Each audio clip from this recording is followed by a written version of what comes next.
Raise your hand if you hate going to the doctor. Yeah, me too. But here is the thing.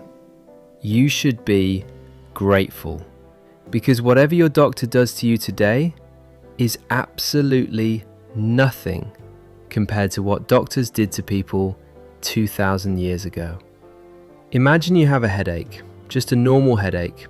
You go to your doctor and he looks at you seriously, strokes his beard, nods slowly, and then picks up a drill and starts drilling into your skull. That was the cure, not the punishment, the cure. And somehow, that was not even close to the worst thing ancient doctors did. Today we are going to look at the most terrifying medical practices in human history. Practices that were considered completely normal, even advanced by the greatest civilizations that ever existed. And by the end of this video, you will never complain about going to the doctor again. Welcome to Sacred Chaos. Let us begin. Part 1. Bloodletting. The universal cure for everything. Let us start with perhaps the most widespread medical practice in all of human history. A practice so popular that it lasted for over 2,500 years. Used by ancient Greeks, Romans, Egyptians, medieval Europeans, and even doctors in the 1800s. It was called bloodletting. And the idea was simple. Too simple. You are sick, therefore there is too much blood in your body. Solution? Take it out.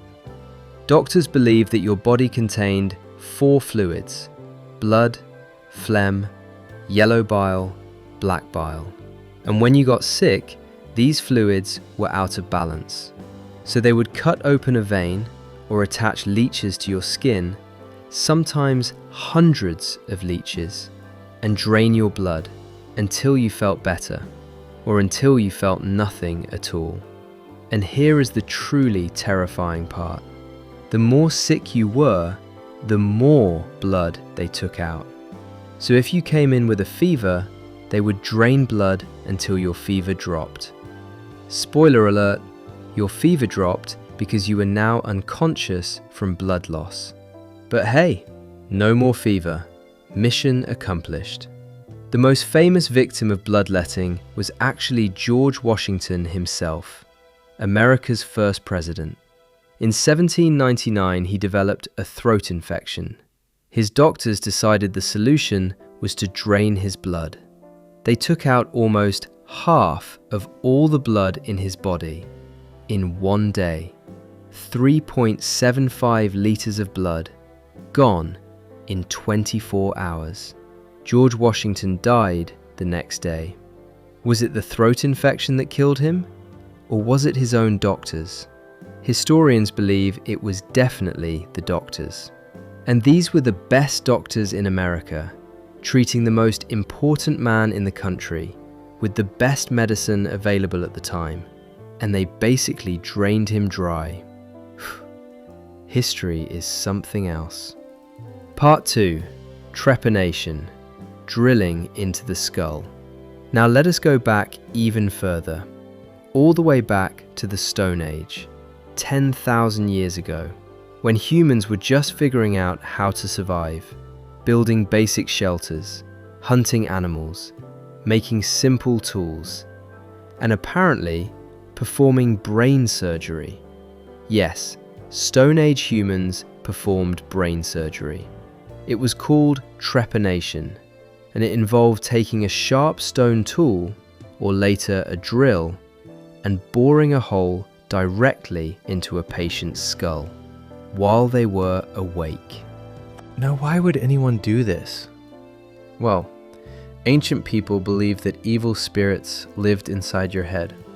If you had headaches, epilepsy, seizures, mental illness, the spirits needed to get out. So they made a door for them. A door in your skull. The truly shocking part?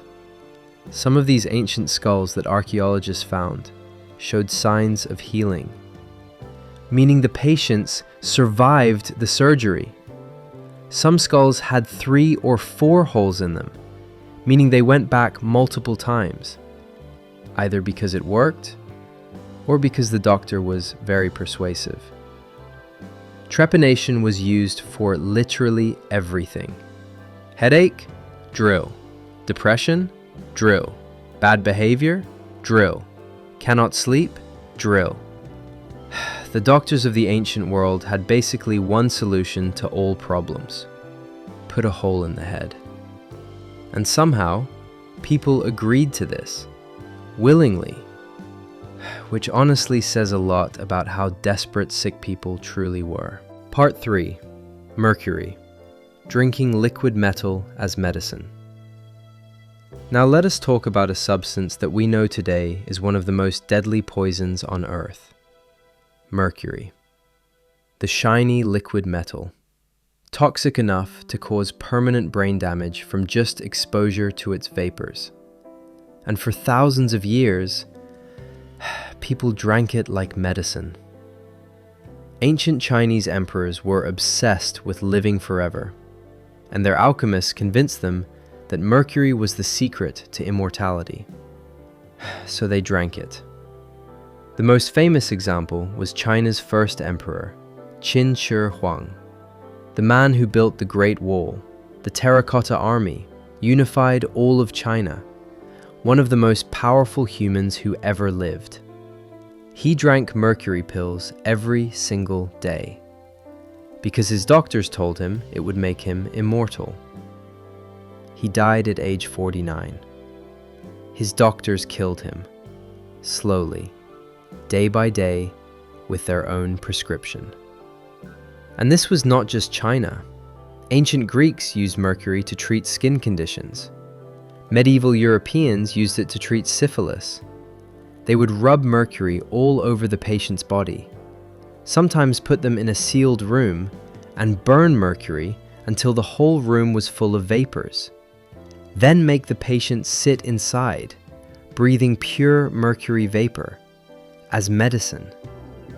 The symptoms of mercury poisoning and syphilis were very similar, so the doctors thought the mercury was working, because the patient got exactly as sick, just from a different cause, and then died of the cure. History's greatest doctors were sometimes history's greatest accidents. Part 4. Tobacco smoke enema, the resuscitation method. Alright, I want you to take a deep breath before this next one, because this one is special. In the 1700s, doctors discovered that tobacco was a powerful medicinal plant. They were right about that. Tobacco does affect the body in very powerful ways, but the way they decided to use it... So here's the situation. Imagine someone nearly drowns. They are pulled from the river, unconscious, not breathing, fading fast. The doctor arrives. He reaches into his medical bag and pulls out a tobacco pipe, connected to a long tube, connected to a bellows, and he uses it to blow tobacco smoke into the patient's backside. I am completely serious. This was a real medical procedure called the tobacco smoke enema, and it was so common in England that the Royal Humane Society actually set up resuscitation stations along the River Thames, complete with tobacco smoke equipment for drowning victims. The idea was that the heat and stimulation from the smoke would restart the heart. And sometimes it actually worked, which is somehow the most terrifying part of this story, because it meant doctors kept doing it for decades. Now you might be thinking, surely modern people know this does not work, and you would be right.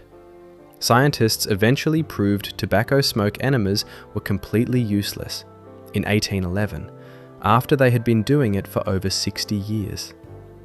And here's an interesting fact. The phrase we still use today, blowing smoke, meaning to tell someone something false, some historians believe it comes directly from this medical practice, because that is exactly what they were doing, blowing smoke and calling it medicine. Part 5. Urine therapy, the ancient cure-all. Now we come to a practice that has existed in virtually every ancient civilization, from ancient Rome to ancient India to ancient Egypt. And I need you to promise me you will not try this at home. Ancient doctors believed that urine was one of the most powerful medicines in the world, and they used it for absolutely everything. Toothache? Rinse your mouth with urine. Skin condition? Wash your face with urine. Eye infection? Put urine in your eyes. Wound that needs cleaning? Pour urine on it. Roman gladiators actually did this last one regularly. And surprisingly, this is the one practice that has some actual scientific backing. Fresh urine is actually sterile, so pouring it on a wound did help prevent infection. But that is where the science ends. Because ancient Romans also believed that drinking your own urine in the morning was the secret to long life. And the most powerful urine of all? Children's urine. Specifically from children who had eaten nothing but chestnuts. I have so many questions about how anyone figured this out. Who looked at a child eating chestnuts and thought, that is the medicine I have been looking for? The Roman poet Catullus actually wrote about a man who was so famous for his white teeth that everyone knew it meant he brushed with urine every morning, because urine contains ammonia, which whitens teeth. So in a way, they were